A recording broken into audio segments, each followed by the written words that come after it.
College football picks for Joey Cassano at thewinningwagers.com. This is my 8th day doing my 8th team on my 30 teams in 30 days. Today's SEC team.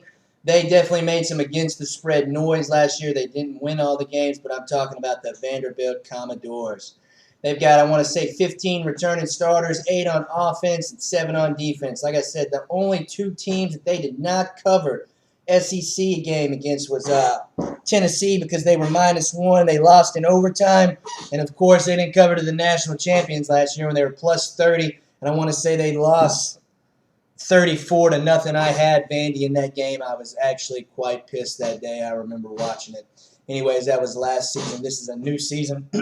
As we all know, most people should know, they've got Aaron Rodgers' nephew as their starting quarterback. He had some non-Aaron Rodgers numbers last year. I want to say he completed about 50% of his passes for maybe like 1,500 yards, 9 touchdowns, 10 picks. You know, if he can somewhat tame those interceptions, pick up the completion percentage, move those chains on third down, they will be winning some of those games that they should have won last year. Arkansas, who else did they? Georgia, and they beat Ole Miss.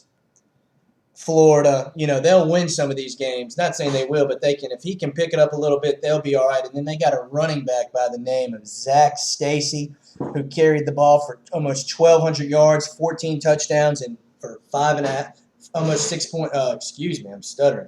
Almost 6 yards a carry against a bunch of SEC teams. I mean, that is just straight good. And he's back this year. He's a senior. The quarterback's a senior. The defensive line has 3 seniors. I like that a lot. They've got 7 returning defensive guys. Hopefully the senior leadership can pick it up a little bit. I want to say they don't have any sophomores on that entire defensive squad, so we got a little bit of veteran player on this defensive squad. And I also want to say that the offense has got a few. The offense has got a few.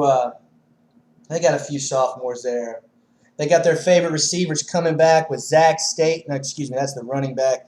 With Jordan Matthews and Chris Boyd, they grabbed about 72 catches last year for 1,200 yards, and a few touchdowns here and there. If they can spread the ball, and if Rodgers can, like I said, just up his numbers 10, 15, 20%, just a little bit better than last year, limit those interceptions, do not give the other team a chance to have a short field, I think Vanderbilt will be a solid squad this year. Solid. Now, this is against the spread. Definitely not saying they're any LSU or Alabama or anything like that, but a solid against the spread team. I like Vandy. They've got a decent schedule. I want to say their toughest games on the road are probably at Georgia and at Missouri. The other 3 they have at Northwestern, at Kentucky, at Mississippi, and at Wake Forest.